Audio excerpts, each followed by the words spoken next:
Tu abuelo compró su casa con 3 años de trabajo. Tú llevas 10 ahorrando y sigues de alquiler. ¿Qué cambió?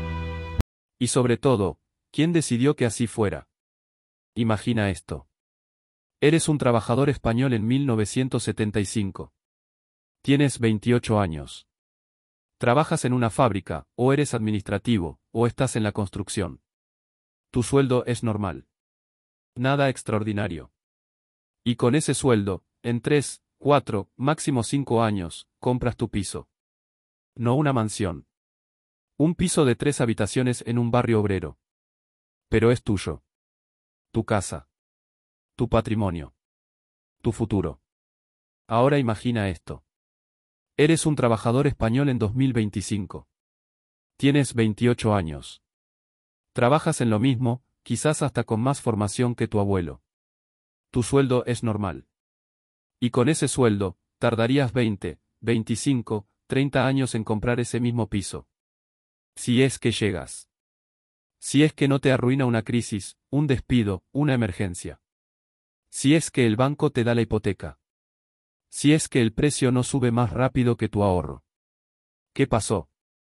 ¿Por qué lo que antes era alcanzable hoy parece imposible? Esta no es una historia sobre economía. Es una historia sobre dignidad.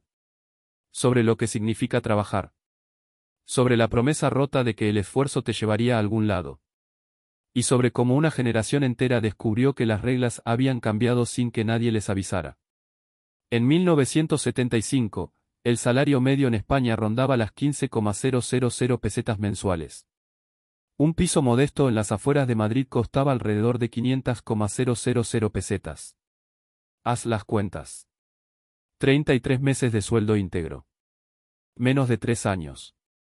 Pero claro, nadie gastaba todo su sueldo en la hipoteca. Se pagaban cuotas que no superaban el 30% del salario.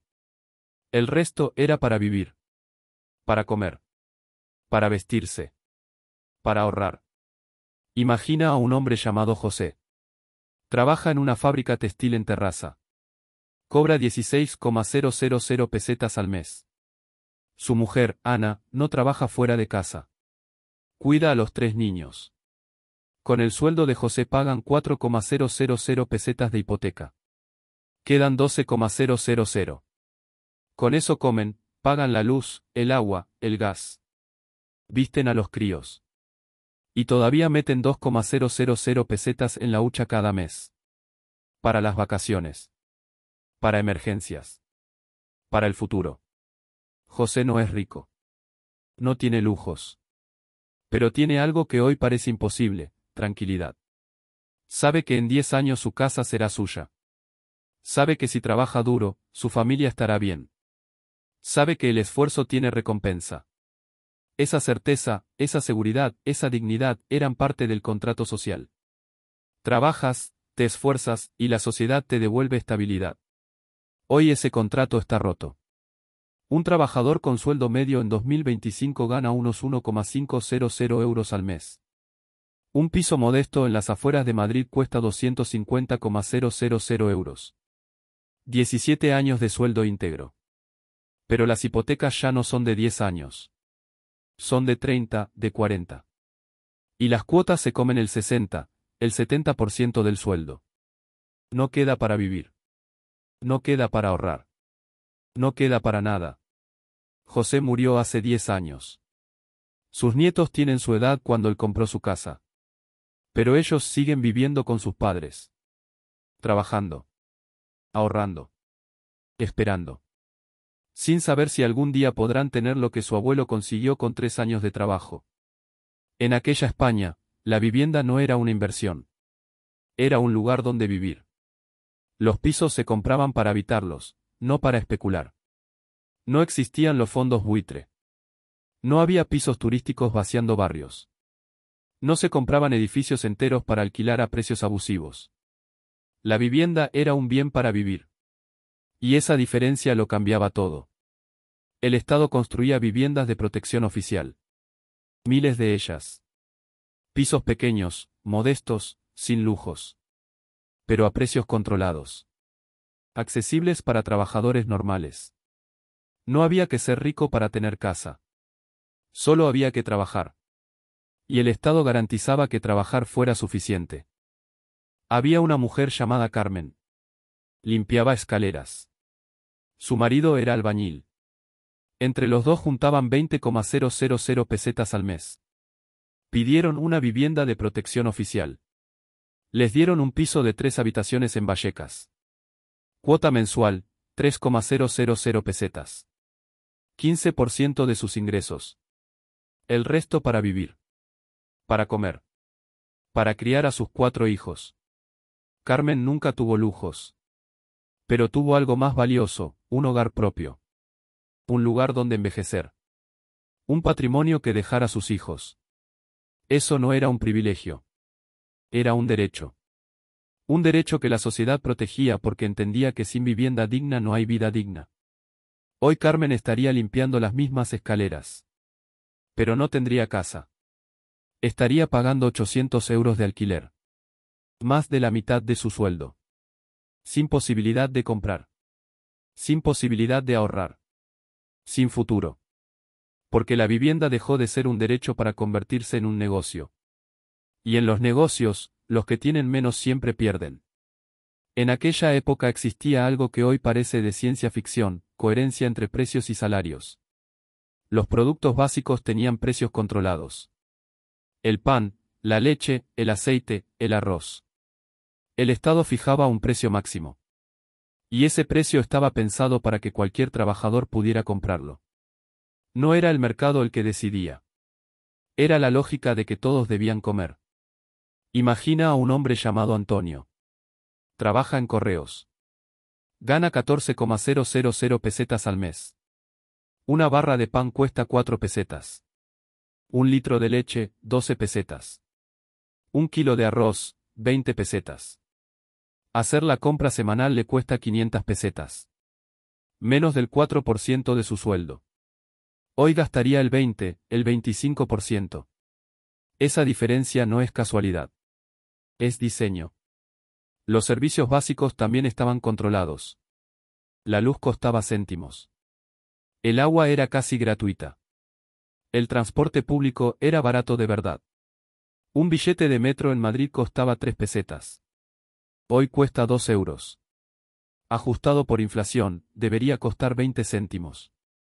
Pero cuesta 10 veces más. Porque los servicios dejaron de ser públicos para hacer negocios. Antonio podía ir al trabajo, encender la luz, abrir el grifo, cocinar, calentar su casa. Y todo eso junto no le quitaba el sueño. Los recibos eran pequeños. Predecibles. Justos. Hoy esos mismos servicios son una pesadilla. Una factura de luz que multiplica por 5 lo esperado. Un recibo de gas que te arruina el mes.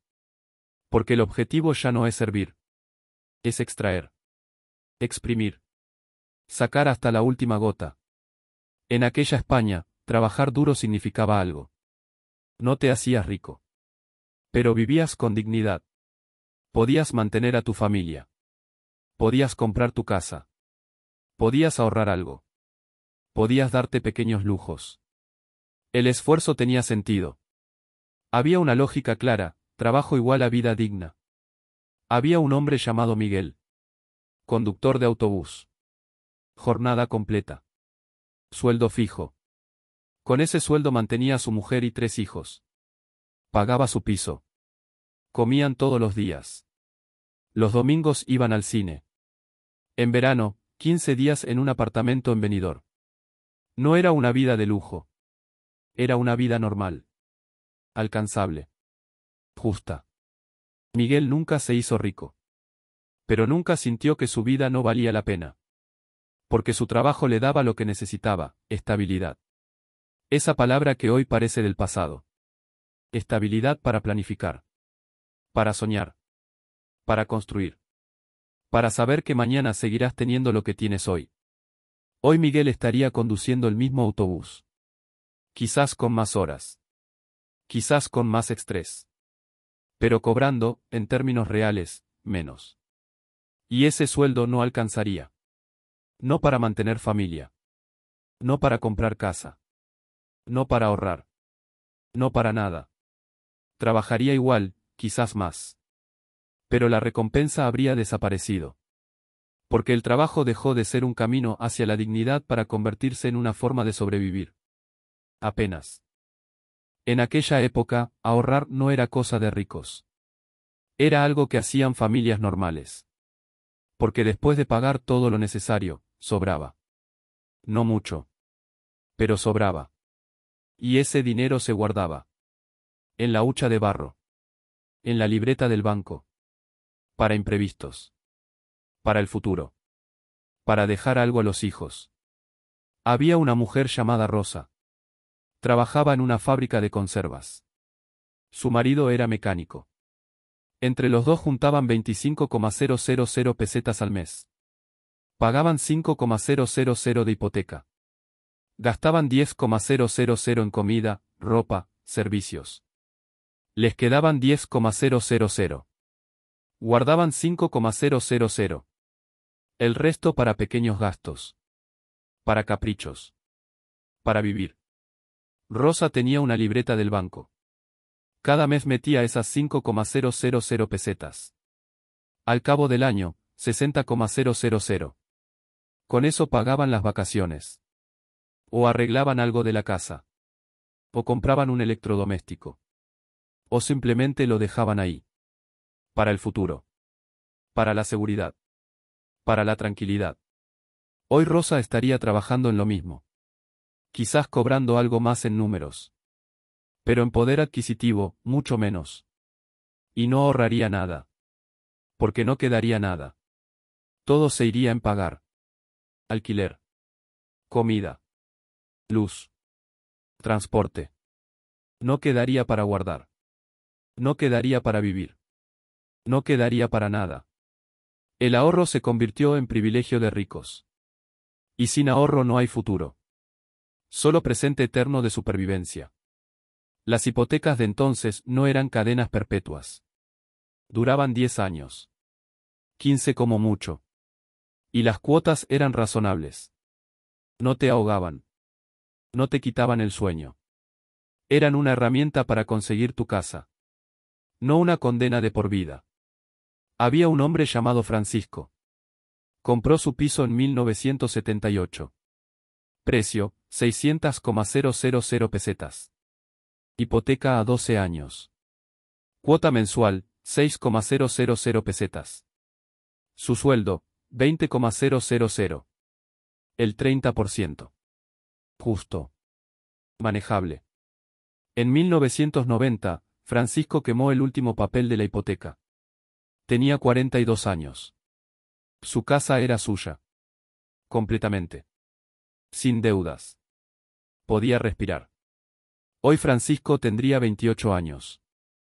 Estaría pidiendo una hipoteca de 200,000 euros. A 30 años. Cuota mensual, 900 euros. Su sueldo, 1,400. Más del 60%. Imposible.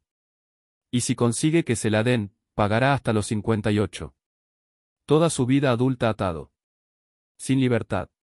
Sin respiro. Porque la vivienda dejó de ser un derecho alcanzable para convertirse en una deuda eterna. En aquella España, un joven de 25 años con su primer trabajo podía independizarse. Alquilar un piso. Vivir solo. Empezar su vida. No tenía que vivir con sus padres hasta los 40. Porque los alquileres eran razonables. Porque los sueldos alcanzaban. Porque la sociedad estaba diseñada para que los jóvenes pudieran empezar. Había un chico llamado Carlos. Terminó la mili con 22 años. Consiguió trabajo de administrativo. Sueldo, 12,000 pesetas. Alquiló un piso en Carabanchel. Alquiler, 3,000 pesetas. El 25%. Le quedaban 9,000 para vivir. No era rico. Pero era independiente. Autónomo. Adulto. Hoy Carlos tendría la misma edad. Cobraría 1,000 euros. Un piso en Carabanchel cuesta 800 de alquiler. El 80%. Imposible. Carlos seguiría viviendo con sus padres. Trabajando. Ahorrando. Esperando. sin saber cuándo podría empezar su vida de verdad. Porque la independencia se convirtió en lujo. Y sin independencia no hay adultez. Solo adolescencia eterna forzada. En aquella época, el Estado entendía que su función era proteger al ciudadano. Garantizar que todos pudieran vivir con dignidad. Los precios estaban controlados. Las viviendas protegidas. Los servicios públicos. Todo estaba pensado para que el mercado no aplastara a la gente. Cuando los precios subían demasiado, el Estado intervenía. Cuando faltaba vivienda, el Estado construía. Cuando los servicios básicos se encarecían, el Estado los regulaba. No era perfecto. Había problemas. Pero había una lógica clara, el bienestar del ciudadano primero. El beneficio empresarial después. Hoy esa lógica se invirtió. El mercado manda. El Estado observa. Y el ciudadano paga. Los alquileres suben sin control. Los precios se disparan. Los servicios se privatizan. Y nadie interviene. Porque la prioridad cambió. Ya no importa que vivas bien. Importa que el sistema funcione. Aunque te aplaste. Hay un discurso que dice que los jóvenes de hoy no se esfuerzan. Que quieren todo sin trabajar. Que son blandos. Pero la verdad es otra. La generación actual trabaja más horas, con más formación, con más presión, que cualquier generación anterior. Y vive peor. No es vaguería. Es que el sistema cambió. Lo que antes garantizaba una vida digna hoy solo te da supervivencia. No es culpa tuya. Es diseño. Un diseño que beneficia a unos pocos mientras exprime a la mayoría. Lo que cambió no fue un evento. Fue un proceso lento. La vivienda se convirtió en inversión. Los servicios se privatizaron. Los salarios se estancaron. Los precios se liberalizaron. Y poco a poco, sin ruido, sin revoluciones, nos robaron el futuro.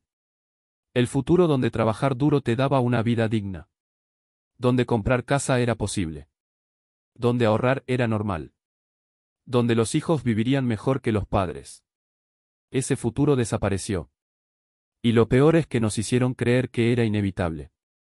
Que era progreso. Que no había alternativa. Pero sí la había. Y la hay. Solo que requiere admitir que algo está roto. Que el sistema no funciona. Que necesitamos cambiarlo. Antes de que sea demasiado tarde. Tu abuelo compró su casa con 3 años de trabajo. Tú llevas 10 y sigues de alquiler. No es casualidad. No es mala suerte. Es diseño. Un diseño que beneficia a unos pocos mientras condena a la mayoría a una vida de deuda eterna y supervivencia. No eres vago. No eres débil. No es culpa tuya. Te robaron el futuro. Y es hora de que lo sepas. Porque solo cuando entendemos lo que pasó podemos empezar a cambiarlo. Si este vídeo despertó algo en ti, suscríbete. Aquí seguimos contando las verdades que nadie más cuenta.